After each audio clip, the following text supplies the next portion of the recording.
우리 하나님은 거룩하십니다. 오늘 찬양대를 통하여 거룩하신 주, 정말 우리에게 다가오신 하나님, 그 거룩함을 통하여 오늘 이 시간 우리 또한 그 거룩함에 동참할 수 있도록 인도하심을 감사합니다.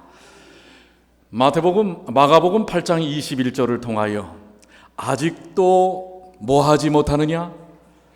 깨닫지 못하느냐? 여러분들은 깨달으셨습니까? 어떠세요? 우리 옛말 가운데 3살 버릇이 몇 살까지 간다고요? 80까지 간다. 그 얘기는 그만큼 우리가 갖고 있는 생각과 습관이 잘 바뀐다는 얘기예요? 바뀌지 않는다는 얘기입니까? 잘 바뀌지 않는다는 거예요. 사실 그래서 이 깨달음을 갖는다고 하는 것, 그것은 얼마나 중요하고 의미가 있는지 모릅니다. 자, 예수님께서 이 마가복음 8장에 보면 제자들을 향하여 아직도 깨닫지 못하느냐 이렇게 말씀을 하십니다. 다소 이것은 약간은 예수님의 책망도 섞인 듯합니다. 그러나 예수님의 책망은 사랑이 아닌 것이 없습니다. 제자들을 향한 그 애틋한 제발 좀 이제는 좀 알아줬으면 좋겠다, 깨달으면 좋겠다 라고 하는 주님의 사랑의 열망이 담겨져 있는 것입니다. 오늘 여러분들이 이 자리에 앉아 계신 의미를 깨닫길 바랍니다. 오늘 우리가 드리는 이 예배가 어떤 것인지를 깨닫게 되길 바랍니다. 오늘 말씀의 뜻이 무엇인지를 깨닫기를 간절히 바랍니다. 자, 그러면 예수님께서 마가복음 8장에 이 말씀을 아직도 깨닫지 못하느냐라고 하는 데는 그냥 하신 말씀이 아니에요. 거기에는 분명히 배경이 있습니다. 왜 제자들을 향하여 그렇게 말씀하셨을까? 제가 깊이 말씀을 살펴보면서 오늘 이 말씀의 뜻들을 한번 우리가 알아보도록 하겠습니다. 자, 우리 14절부터 있는 말씀입니다. 마가복음 21장에 아직도 깨닫지 못하느냐라고 하신 말씀의 배경이 될 수 있는 말씀을 14절부터 말씀하고 계시는데요. 제자들이 떡을 가져오기를 잊었음에 배에 떡 한 개밖에 저희에게 없더라. 예수께서 경계하여 가라사대 삼가 바리새인들의 누룩과 헤롯의 누룩을 주의하라 하신대 제자들이 서로 의논하기를 이는 우리에게 떡이 없음이로다 하거늘. 자, 이 예수님의 말씀과 제자들의 생각이 지금 어때요? 뭔가 좀 이렇게 통하는 것 같아요? 통하지 않는 것 같아요? 지금 제자들은 떡이 한 개밖에 배를 탔는데 지금 그 갈릴리에 그 배를 탔어요. 그래서 건너편으로 건너가시는데 제자들에게는 좀 시장한 것 같아요. 근데 떡이 한 개밖에 없어요. 떡 한 개를 갖고 이야기를 하는데 예수님께서 삼가 바리새인들의 누룩과 헤롯의 누룩을 주의하라 말씀하시니까 떡을 만들 때 뭘 집어넣어요? 예, 이 누룩을 집어넣습니다. 이 빵이죠. 사실 이 떡이라는 표현이 우리말로는 떡이지만은 빵인데요. 이 빵에 누룩을 넣는 것, 누룩은 죄니까 그것을 주의하라라는 것에 대하여 이해를 못하고 있는 거예요. 그러면서 제자들이 서로 의논하기를 이는 우리에게 떡이 없음이로다 하거늘. 예, 동상이몽, 우문현답입니다. 17절 예수께서 아시고 이르시되 너희가 어찌 떡이 없음으로 의논하느냐 아직도 알지 못하며 깨닫지 못하느냐 너희 마음이 둔하냐. 21절에 아직도 깨닫지 못하느냐 하신 말씀 전에 한 번 더 하셨어요. 아직도 알지 못하며 깨닫지 못하느냐 너희 마음이 둔하냐. 18절 너희가 눈이 있어도 보지 못하며 귀가 있어도 듣지 못하느냐 또 기억지 못하느냐. 내가 떡 5개를 5,000명에게 떼어줄 때에 조각 몇 바구니를 거두었더냐 가로되 12이니이다. 또 7개를 4,000명에게 떼어줄 때에 조각 몇 강주리를 거두었느냐 가로되 7이니이다. 자, 지금 제자들은요 배를 탔는데 보니까 사실 그 직전 6장에도 그렇고요 8장 앞부분에 보면은 어떤 장면이 나오냐면 6장에서는 예수님께서 그 갈릴리 호숫가 주변에서 5천 명을 뭐로 먹이셨어요? 물고기 2마리와 보리떡 몇 개로? 5개로 5천 명을 먹이시고 몇 광주리가 남았다고요? 12광주리가 남았던 사건이 불과 직전이에요. 그런데 지금 요 8장에 아직도 깨닫지 못하느냐 하시는 이 말씀의 배경 속에는 지금 배를 탔는데 떡이 한 개밖에 없어요.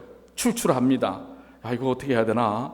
이거 떡은 한 개밖에 안 갖고 왔고 제자들은 12명이고 예수님까지 13명, 거기 뱃사공이 있었는지 모르지만은 뱃사공까지 하면은 10대 명인데 이거 한 개 갖고는 이거 안 되겠네 하고 지금 걱정을 하는 것입니다. 그런데 이 배를 타기 직전에 있었던 사건이 뭐예요? 바로 20절의 사건입니다. 바로 이 배를 타기 직전에 어떤 일이 있었냐면 3일 동안 무리들이 예수님을 따라다니면서 예수님의 말씀을 듣는데 이 먹을 것도 제대로 챙기지 않았던 사람들이라 말이에요.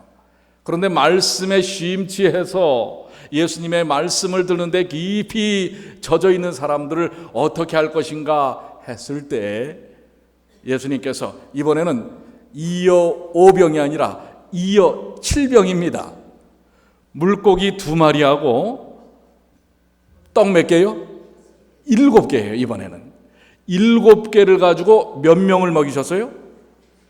4,000명. 금방 읽었잖아요. 5,000명이에요. 깨닫지 못하느냐? 몇 명을 먹였어요?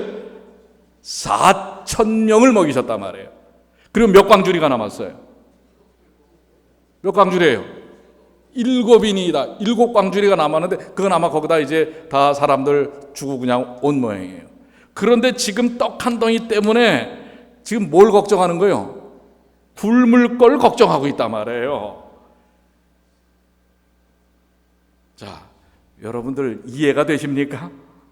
오늘 이 말씀의 배경이 뭔지 여러분 벌써 느껴지실 거예요. 아니, 얼마 전에 2여5병의 역사가 있었고 바로 직전에 2여 7병의 역사가 있었는데 5,000명을 먹이고 4,000명을 먹이고 12광주리가 남고 7광주리가 남았는데 지금 떡 한 개 때문에 지금 뭐 하는 거예요? 지금 걱정을 하고 있는 거예요. 걱정을. 이게 지금 누구의 모습과 똑같아요? 뭐 여러분 아닌 것처럼 그래요. 여러분하고 저의 모습하고 똑같잖아요. 이게 또 누구의 모습이었어요? 40년 동안 광야에서 있었던 이스라엘 백성들의 모습 아닙니까? 매일 불기둥과 구름기둥으로 매일 아침마다 만나로 반석의 물로 메추라기로 다 먹이셨는데 항상 뭐가 떠나질 않아요. 불평, 불만, 의심, 근심, 걱정.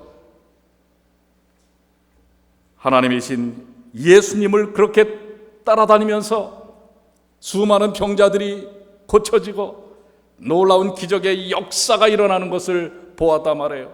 바로 요 앞에 절에는 바리새인들이 뭐라고 그래요? 예수님을 향하여 표적을 보이라, 표적을 보이라. 이미 수많은 표적을 보여줬는데도 그들은 또 표적을 보여달라고 하고 제자들은 뭐 하는 거예요? 이미 놀라운 역사를 직전에도 봤는데 아니 지금 4,000명을 먹이고도 지금 7광주리가 남았던 경험을 갖고 잊어버리고 떡 한 덩이 갖고선 배에 탄 것 때문에 걱정하고 있단 말이에요.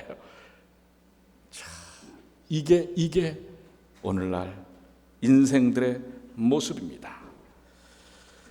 오늘 떡 없음을 의논하는 제자들의 모습, 오늘 우리의 삶을 통하여 삶의 많은 도전들, 문제들을 향하여 깊이 고심하는 우리들의 모습이 아닐까 생각이 됩니다. 자, 이런 일을 보시고 예수님께서 하신 말씀이 그거예요. 아직도 뭐 하지 못하느냐? 깨닫지 못하느냐? 오늘 그러면 여러분들은 깨달으셨습니까? 어때요? 오늘 이 깨달음이 있어야 할 것입니다. 오늘 이 깨달음이 없다면 오늘 여러분과 저의 예배는 의미가 없어요. 오늘 여러분들이 정말 아침에 일찍부터 일어나서 아침도 제대로 못 드시고 오신 분들도 계실 거예요. 그러면서 교회에 예배 드리러 왔는데 결국 예배는 드리고 갔는데 깨달음이 없이 간다면 이것은 뭐예요? 아무 의미가 없는 것입니다. 누구처럼? 예수님의 제자들처럼. 예수님께서 마태복음 13장 13절에 분명히 이렇게 또 지적을 하고 계십니다. 그러므로 내가 저희에게 비유로 말하기를 저희가 보아도 뭐하지 못하며 보지 못하며 들어도 뭐하지 못하며 듣지 못하며 깨닫지 못함이니라. 보는데 뭐하지 못하는 거예요? 보지 못하고 들었는데 뭐하지 못하는 거예요? 듣지 못하는 거예요. 그래서 보고 듣는 걸 통해서 깨달아야 하는데 깨닫지 못하는 모습을 보여주는 것입니다. 이것이 어떻게 보면 제자들의 모습만이 아니라고 하는 것입니다. 현대 그리스도인들의 모습일 수 있고 예수님의 재림을 기다리는 우리들의 형편일 수 있는 것입니다. 그러면 이 말씀을 통해서 마가복음 8장의 후반부에 보면 예수님께서 묻습니다. 제자들에게. 자, 세상 사람들이 나를 뭐라고 도대체 하더냐? 그랬더니 뭐 침례 요한이라고도 하고 엘리야라고도 하고 선지자라고도 합니다. 그랬더니 29절에 예수님께서 누구에게 물으세요? 베드로에게, 아니 제자들에게 물으셨죠. 그런데 제일 앞장서기를 좋아하는 베드로가 답변하는 것입니다. 물으시되 너희는 나를 누구라 하느냐? 그랬더니 베드로가 뭐라고 대답해요? 주는 그리스도시니이다. 다른 복음서에 보면 주는 그리스도시요 살아계신 하나님의 아들이십니다. 그랬더니 내 말이 맞다. 주님이 하십니다. 자, 조금 전까지 떡 하나 때문에 지금 의논하고 근심 걱정하는데 주님께서 너희는 나를 뭐라고 부르냐 하셨을 때 베드로는 뭐라고 답변해요? 주는 그리스도십니다. 정답이에요, 안 해요? 정답이에요. 근데 정답이면 뭐해? 머리로는 뭐예요? 주는 분명히 그리스도세요 해놓고 베드로는 그 이후에도 어떻습니까? 그의 삶의 모습이 정말 그가 고백한 것처럼 주는 그리스도시요 살아계신 하나님의 아들이십니다 라고 하는 머릿속으로 인지하고 인식하는 것만큼 능력 있게 살아요? 어때요? 여러분 사복음 보지 않습니까? 예수님 십자가 달리기 직전까지도 어떤 모습을 베드로가 보이는지 여러분들 아시지 않습니까? 그러니까 여러분들 오늘 우리의 신앙도 비슷해요. 머리로는 주님은 그리스도십니다 인식하고 인정도 해요.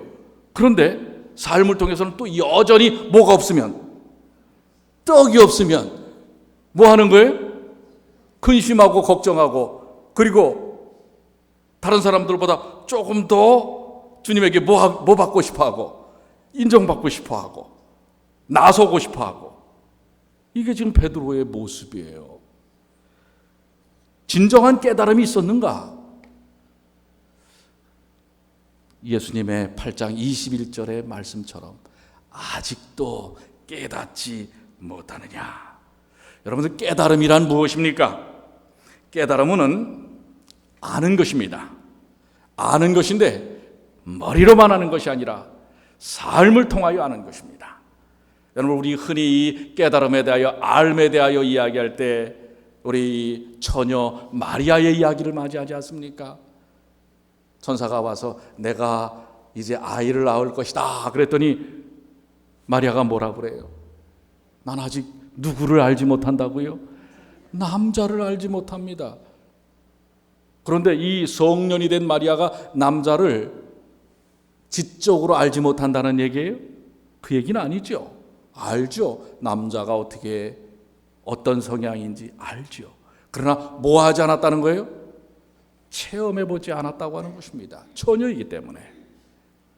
바로 오늘 주님께서 말씀하는 아직도 깨닫지 못하느냐, 머리로 지적으로 깨닫는 이해하는 것뿐만 아니라 삶을 통하여 그리스도가 누구인지 그 삶 속에 깊이 젖어드는 영적이고 체험적인 깨달음이 필요하다는 사실입니다. 오늘 우리가 이 마지막 때라고 하는 이 세대 속에서 살면서 능력 있는 그리스도인으로 살고 있는가라고 할 때 항상 우리는 퀘스천이 있잖아요. 분명히 하나님께서 내게 성령의 능력을 통해서 주신다고 했는데 왜 이렇게 변화되지 못하는 삶, 바뀌지 않는 품성, 또 뭐예요? 내 생활의 습관들, 뭐가 도대체 문제일까? 여기 바로 아직도 깨닫지 못하느냐, 그 말씀에 우리는 열쇠가 있습니다. 깨달음은, 어떤 분은 이렇게 얘기합니다. 깨달음은 깨어져야 이루어지는 것이다 라고 얘기합니다. 뭐라고요? 깨어져야 깨닫게 된다고 하는 것입니다. 즉, 그 깨어져야 이해되어지는 것. 그래서 우리가 예수님을 만나셨죠? 여러분, 예수님 만나셨죠? 예수님을 아시죠? 예수님을 체험하셨죠? 여러분의 삶 속에 예수님이 계시죠? 근데 왜 이렇게 사세요? 라고 하면 우리가 할 말이 없단 말이에요. 그러면 예수님을 만났고 예수님과 아는 삶, 예수님을 체험하는 삶 속에 오늘날 이 세상에 약 70억의 인구 중에 6억 정도가 크리스찬이라고 합니다. 6억. 그런데 그 10%밖에 되지 않아요. 전 세계 신실이, 그나마 그래도 신실이 그리스도를 믿고 따르는 사람들이 10%밖에 되지 않는데, 그리스도를 그냥 명목상에 믿고 따르는 사람들이 그 2배, 한 13억 정도 된다고 합니다. 그러니까 도합 한 20억 정도 되는데, 그리스도인들이, 명목상의 그리스도인들이 3분의 2예요. 그런데 진실된 그리스도인이라고 하는 것이 어떤 기준인지 모르지만 그 6억 정도 되는 그리스도인들이 얼마나 또 신실된가? 물론 우리가 그를 판단하고 심판할 수는 없어요. 그러나 과연 그 6억 가운데 내가 들어가고, 아니 그 들어가 있는 6억은 정말 또 어느 정도의 신앙적 모습을 갖고 있는가라고 할 때 우리는 생각할 바가 많다고 하는 것입니다. 교회에 가서 예배를 드리고 찬미를 부르고 설교를 듣고 성경을 읽고 전도를 하고 성경 공부를 하고 코이노니아를 이루는 것 참 중요한 일입니다. 그런데 거기에 더하여 내가 정말 예수의 사람으로 사는가, 예수님의 모습을 드러내는가, 제자들이 그토록 예수님께서 보여주셨던 놀라운 역사들을 봄에도 불구하고, 그리고 바로 직전에도 역사를 경험했음에도 불구하고 여전히 근심 속에서 그들의 삶이 허덕이는 모습처럼 오늘 때때로 우리의 삶 속에서 그런 모습이 나타나지 않는가. 그래서 어떤 분은 뭐라고 얘기를 하냐면, 우리는 예수 그리스도를 만나되 진실되이 진짜로 만나야 된다라고 얘기를 합니다. 오늘 여러분들이 예배에 참여하셨어요. 이 예배를 통하여 그냥 하나의 순서의 과정으로가 아니라 진심으로 주님을 만나고 주님을 체험하는 귀한 시간이 되시길 간절히 소망합니다. 아직도 깨닫지 못하느냐? 그러면 이 말씀을 가지고 갈라디아 2장 20절은 어떻게 우리가 예수님을 본질적으로 깨닫게 되는지를 설명하고 계시는데요. 아까 뭐 해야만 깨닫게 된다고 그랬어요? 깨어져야만 깨닫게 되는데, 자, 갈라디아 2장 20절은 그 말씀을 분명히 담고 있습니다. 자, 사도 바울이 갈라디아 2장 20절에 우리 한번 다 같이 읽어볼까요? 시작. 내가 그리스도와 함께 십자가에 못 박혔나니 그런즉 이제는 내가 산 것이 아니요 오직 내 안에 그리스도께서 사신 것이라. 이제 내가 육체 가운데 사는 것은 나를 사랑하사 나를 위하여 자기 몸을 버리신 하나님의 아들을 믿는 믿음 안에서 사는 것이라. 자, 여기 첫 절의 말씀이 뭐예요? 내가 그리스도와 함께 십자가에 뭐 하였나니? 못 박혔나니. 즉, 내 자아가 어디에서 깨졌다는 거예요? 그리스도의 십자가에서 깨진 것입니다. 그리스도와 함께 십자가에 못 박히는 일은 내가 죽어야 가능한 일입니다. 로마서 6장에 말씀하신 것처럼 그리스도의 죽으심에 합하여 장사 지내지는 그 경험, 십자가에서 내가 죽는 경험인 것입니다. 이것은 내가 깨어지는 경험입니다. 그럴 때 그런즉 이제 그 결과로 어떻게 된다고요? 이제는 내가 산 것이 아니요 내 안에 누가 사신 것이라고요? 그리스도 예수께서 사는 것이라. 즉 자아가 깨졌을 때 그 다음에 일어나는 일이 뭐예요? 십자가의 능력을 통해서 내 안에 누가 사신다는 거예요? 예수께서 사시는 거예요. 그리고 예수 안에 누가 사는 겁니까? 내가 사는 것입니다. 이 깨달음입니다. 무엇을 깨달았다고요? 이제는 내가 형태적으로 그리스도인으로 사는 게 아니라 내 자아가 깨어지면 내가 그리스도 안에, 그리스도가 누구 안에? 내 안에 사는 경험을 이야기하는 것입니다. 바로 예수님께서 제자들을 향하여 아직도 깨닫지 못하느냐라고 하는 것은 그 뒤 예수님의 십자가 안에서 그들 자신이 깨어지기를 원하신 것입니다. 그랬을 때 그들은 그들 안에 그리스도께서 사신다는 사실을, 그리고 그들 또한 그리스도 안에 사는 경험을 한다고 하는 것을 말씀하고 있는 것입니다. 자, 예수님이 안에 사는 삶. 그렇기 때문에 여러분들 성경에서 분명히 우리에게 말씀하는 것은 십자가를 통하여 깨진 삶은 우리 안에 예수님이 사시는 것이고요, 우리가 예수님 안에 사는 것입니다. 그러면 우리의 모든 가리워졌던 삶이 다 환히 비춰져서 주님께서 어떤 것을 원하시는지, 또 주님과 함께 어떻게 동행하는지를 깨닫게 되는 삶이라고 하는 것입니다. 성경에 누가복음 24장에 엠마오로 가는 두 제자의 삶도 바로 십자가의 경험을 보고도 그들은 깨닫지 못했어요. 본다고 깨닫는 게 아니에요.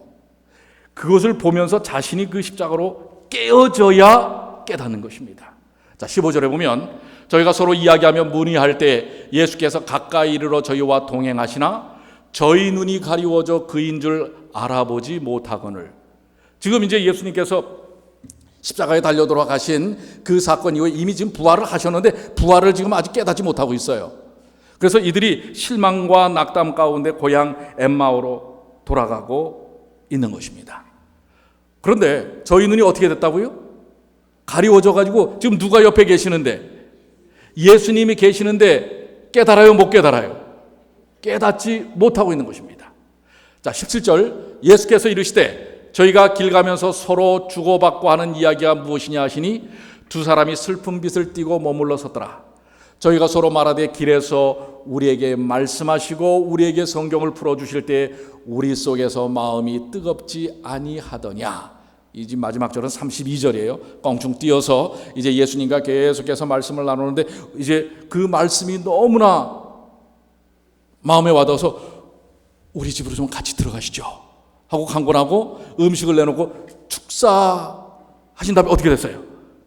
사라져버렸어요. 그때서야 누구를 깨닫는 거예요? 누구였던 것을?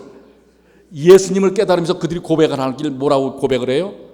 저희가 서로 말하되 길에서 우리에게 말씀하시고 우리에게 성경을 풀어주실 때 우리 어디에서? 속에서 마음이 뜨겁지 아니하더냐. 여러분, 오늘 우리가 깨달아야 될 중요한 부분은요, 우리의 깨어짐의 경험이 없으면 주님이 우리와 함께 하신다는 사실을 함께 하면서도 느끼지 못해요. 그런데 말씀을 통하여 우리 안에 역사하시는 성령의 역사가 있을 때 우리 안에서부터 뭐가 일어나요? 마음의 뜨거움이, 우리 속에서 뜨거움이 일어난다고 하는 것입니다. 자, 오늘 이 말씀이 왜 그렇게 중요한가? 아직도 깨닫지 못하느냐라는 말씀을 하시면서 수많은 사람들은, 바리새인들은 표적을 보기를 원했습니다. 주님이 보여주셨던 수많은 표적들을 보면서도 몰랐고, 예수님의 제자들도 마찬가지예요. 주님이 보여주신 놀라운 역사들을 보면서도 그들 자신이 깨어지지 않으니까 그 안에서 일어나는 성령의 역사를 경험하지 못하고 있는 것입니다. 그래서 많은 사람들은 신앙의 어떤 자각과 신앙의 변화에 대한 동기가 밖에서부터 오는 줄을 알아요. 뭘 보면, 어떤 것을 느끼면, 어떤 것이 나타나면. 사실 우리 재림교인들이 특별히 이 종말에 대한 사상과 사고에 관심이 많지 않습니까? 그래서 우리의 신앙의 어떤 그 척도들을 밖에서 나타나는 것에다가 상당히 많이 관심을 두는 경향들이 있어요, 없어요? 어떤 사건들. 그런데 진정한 주님을 만나서 나타나는 변화의 역사는 어디서부터 일어난다고요? 밖에서부터가 아니라 그런 어떤 표적과 이적과 눈에 보이는 것들이 아니라, 어떤 프로그램이 아니라 어디서부터 일어난다고요? 우리의 마음 속에서부터 일어난다고 하는 것입니다. 왜 그럴까요? 이것은 이미 하나님께서 우리에게 약속하신 바이기 때문에 그렇습니다. 내가 가면 누구를 보내주시겠다고 하셨어요? 나보다 더 좋으신 보혜사 성령 하나님을 보내주시겠다고 했어요. 우리는 이 사실을 놓쳐서는 안 돼요. 그래서 사도행전 2장 38절에 베드로가 가로되 너희가 회개하여, 회개는 뭐예요? 십자가 앞에서 뭐 하는 거예요? 뭐 하는 거 경험입니까? 깨지는 경험이에요. 회개하여 각각 예수 그리스도의 이름으로 무엇을 받고? 침례를 받고 죄 사함을 얻으라. 십자가를 통하여 깨지고 죄 사함을 받을 때 그러면 무엇을? 성령을 선물로 받으리니. 즉 성령이 우리에게 뭐 했다는 거예요? 약속되어졌다는 사실입니다. 성령의 역사는 어디서부터 일어나요? 물과 성령의 역사는 어디서부터 일어나요?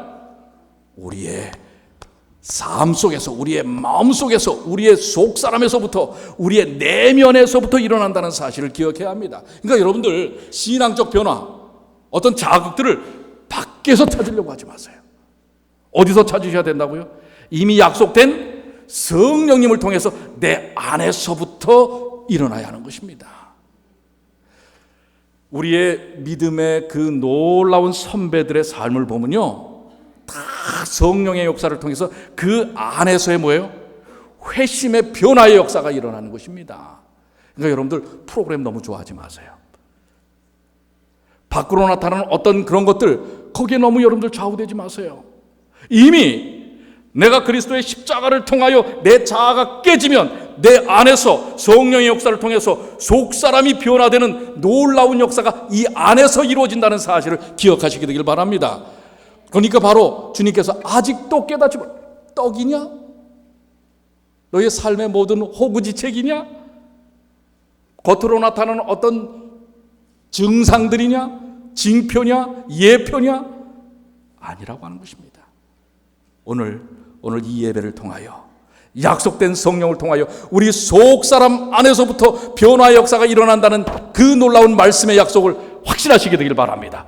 이것을 깨닫게 되시길 바랍니다. 이것이 깨달아질 때 놀라운 일들이 일어납니다. 그래서 여러분들, 이 제자들에게 정말 필요했던 것은 그리스도의 십자가 속에서 자아가 깨지고, 그전에는 그들도 명목상 제자들이었어요. 명목상 그리스도인이었단 말이에요. 그러나 그들이 진정 그리스도를 위하여 살 수 있게 된 경험은 십자가에서 그들이 완전히 깨지는 것이었어요. 그리고 깨지니까 그 안에서 성령의 역사를 통하여 깨달음을 통해 변화의 경험을 갖게 되는 것입니다. 자, 사실 하나님은 우리 사람들에게 이 땅에 존재하는 다른 생명체들, 동물들과 다르게 무엇을 주셨어요? 뭐 본능은 동물도 있어요. 그렇죠? 어떤 욕구, 동물도 있어요, 없어요? 동물에게 사랑도 있어요, 없어요? 있어요, 없어요? 있어요. 근데 동물에게 없는 게 있어요. 뭐예요? 상상력? 동물도 상상할걸요? 저걸 먹는 게 좋을까? 저걸 먹는 게 좋을까? 상상 글쎄 할 수도 있을 것 같아요. 뭘까요? 의지예요. 자유의지. 근데 아담과 하와가 이 자유의지를 어떻게 썼어요? 어떻게 썼죠? 그 자유의지를 엉뚱하게 썼죠. 그 엉뚱하게 쓰고 난 이후부터 이 자유의지는 뭐의 영향을 받기 시작했습니까? 죄의 영향을 받기 시작했어요. 그래서 지금 오히려 이 현 시대의 사람들은 이 하나님께서 소중하게 주신, 인간만에게 주신 이 자유의지를 아름답게 거룩하게 써요? 아니면은 죄되게 쓰는 경향이 많습니까? 죄되게 쓰는 경향이 많아요.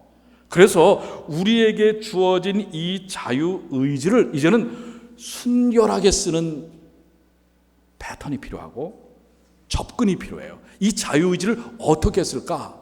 이 자유의지를 제대로 쓰는 것은 첫 번째, 자신을 하나님 앞에 굴복시켜야 돼요. 그리고 그 훈련을 해야 돼요. 그래서 자신을 깨뜨리고 그 다음에 자신이 깨어지면 성령께서 그 역사하는 경험을 갖는데, 이 자유의지를 성결하게 하는 방법을 성경이 말씀하고 계세요.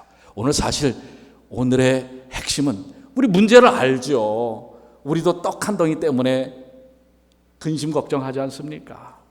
그런데 도대체 그러면 뭘 어떻게 이걸 깨달으라고 하는 건가? 그래요. 내 자유의지를 깨트려야 한다는 것. 그러면 성령께서 들어오셔서 내 속사람을 변화시키고 내 속사람의 뜨거운 삶의 열정으로 그리스도를 닮게 하는데, 이걸 도대체 어떻게 할까? 이 궁금하시지 않으세요? 바로 우리의 자유의지를 하나님께서 바르게 쓸 수 있는 방법을 성경에 언급하고 계세요.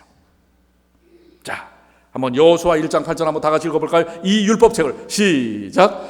이 율법책을 내 입에서 떠나지 말게 하며 주야로 그것을 묵상하여 그 가운데 기록한 대로 다 지켜 행하라. 그리하면 내 길이 평탄하게 될 것이라 내가 형통하리라. 우리 시편에 있는 말씀을 보면 내 입의 말과 마음의 무엇이 묵상이 주의 앞에 연락되기를 원하나이다. 또 시편 77편 12절에 또 주의 모든 일을 묵상하며 주의 행사를 깊이 생각하리이다.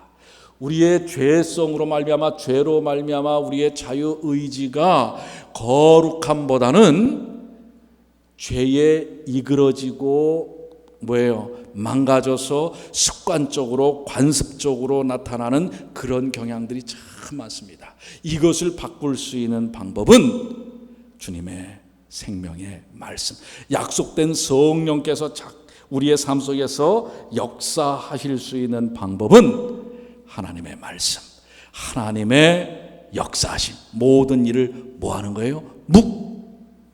묵상하는 거예요. 묵상. 근데 여러분, 묵상이 뭐예요?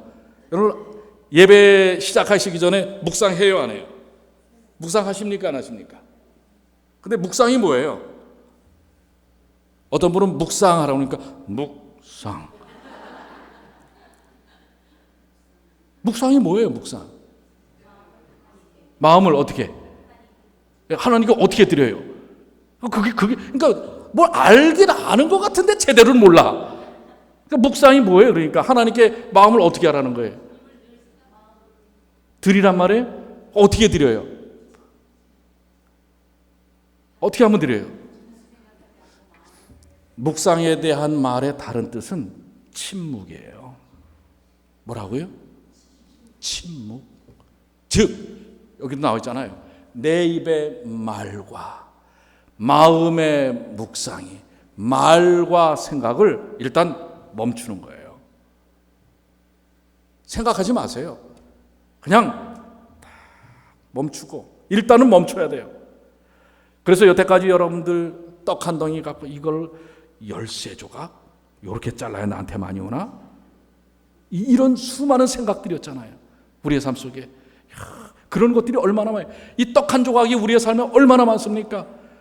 이제 연말이 되면은 월세 나가야 되는데, 예? 내가 지금 하루 일을 빠지면은 얼마가 부족해서 이거 채워지질 않는데, 이런 수많은 떡 한 덩이들이 얼마나 많습니까? 예.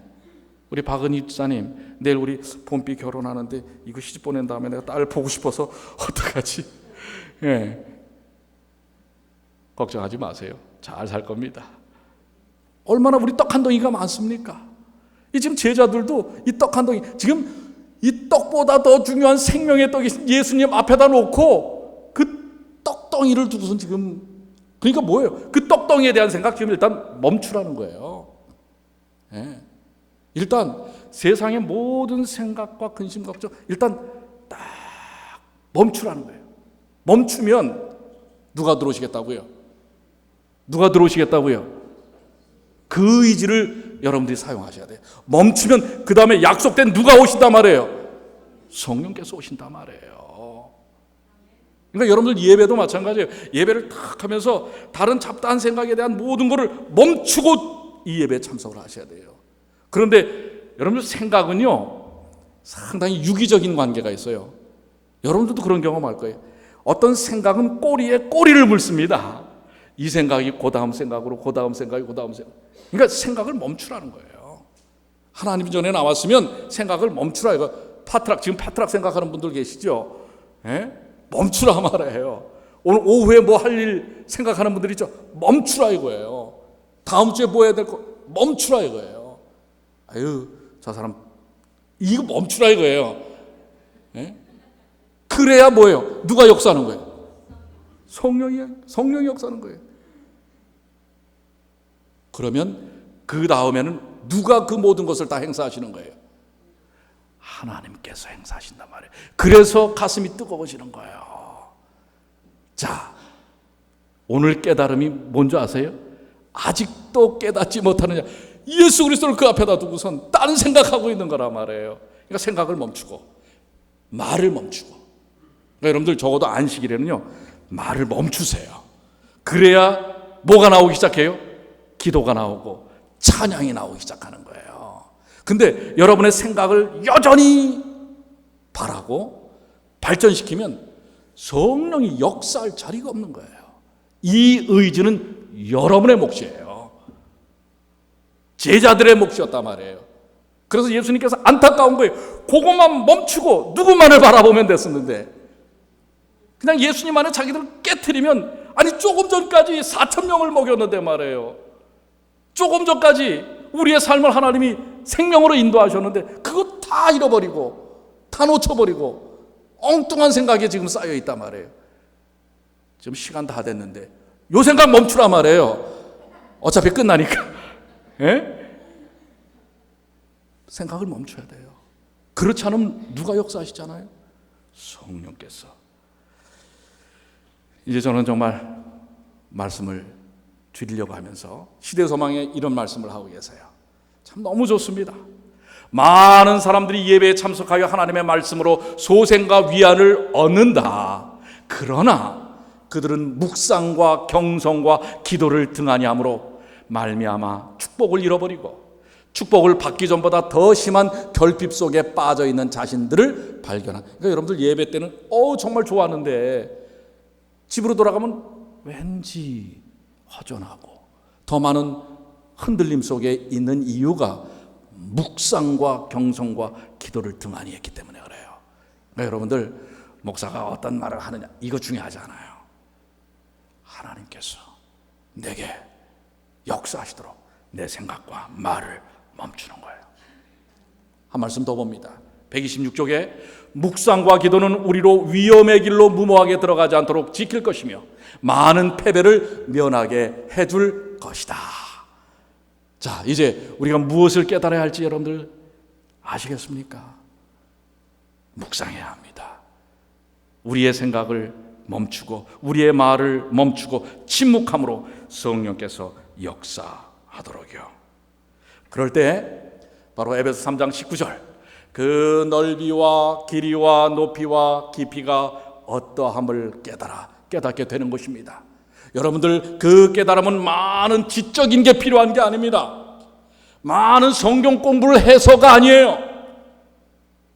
어떤 성경 프로그램에 참여해서가 아니에요. 오늘 내가 이 순간 내 마음을 멈추고 생각을 멈추고 말을 멈추고 성령께 열 때 역사하는 것입니다. 이것은 배움이 많다고 일어나는 일이 아닙니다. 보세요. 성경 역사 속에 나타나는 인물들이 배움이 많은 분들입니까? 베드로가 배움이 많은 사람입니까? 아니잖아요. 그런데 그가 베드로 전후서를 정말 얼마나 주옥 같은 말씀을 남기고 있습니까? 기록하고 있습니까? 성령의 역사예요. 오늘 이렇게 성령의 역사의 삶을 살기를 원하시지 않습니까? 우리의 삶 속에서의 그 떡 한 덩이 때문에 씨름하고 근심하고 걱정하는 이 모든 것에서 벗어나 하나님의 살아계신 역사심, 내 안에 누가 사는 경험? 누가 사는 경험이요? 예수께서 살고, 또 예수 안에 누가 사는 경험? 내가 사는 삶을 경험하시길 원치 않으십니까? 자, 바로 이런 놀라운 묵상의 경험을 했을 때 베드로는 이렇게 깨닫습니다. 사도행전 4장 12절, 얼마 전까지만 해도 떡 한 덩이 때문에 염려하고 근심하고 했던 베드로가 이제는 십자가를 통하여 자기 자신이 깨어지고 그 안에 성령의 역사를 통하여 그 가슴이 뜨거워져서 삶이 성령의 역사로 인하여 변화됐을 때에 그는 이렇게 고백합니다. 베드로의 증언 고백이에요. 다른 이로서는, 다 같이 시작. 다른 이로서는 구원을 얻을 수 없나니 천하 인간의 구원을 얻을 만한 다른 이름을 우리에게 주신 일이 없음이니라 하였더라. 그렇습니까? 오늘 여러분들을 구원할 놀라운 단 하나의 이름, 아니 구원하신 단 하나의 이름은 여러분이 받는 월페이가 아니에요. 여러분의 직장에서의 월급이 아니에요. 그것은 오직 예수 그리스도, 그분이십니다. 오늘 그분으로 인하여 삶의 의미를 찾게 되시길 바랍니다. 삶의 활력을 찾기를 바랍니다. 이제 그러기 위하여 뭐예요? 여러분의 의지를 바로 묵상하시게 되길 바랍니다. 묵상에 사용하시길 바랍니다. 하나님의 말씀을 깊이 묵상하고 하나님의 하신 일을 깊이 묵상하고 주님께서 나를 위하여 하신 일을 깊이 묵상할 때, 내 말과 생각을 멈출 때 누구에게나 놀라운 성령의 충만의 역사가 경험되어진다는 사실을 여러분들 확신하십니까? 여러분들 그렇게 믿으십니까? 그럼 우리 다 같이 일어나셔서 우리 고백의 찬양을 하시길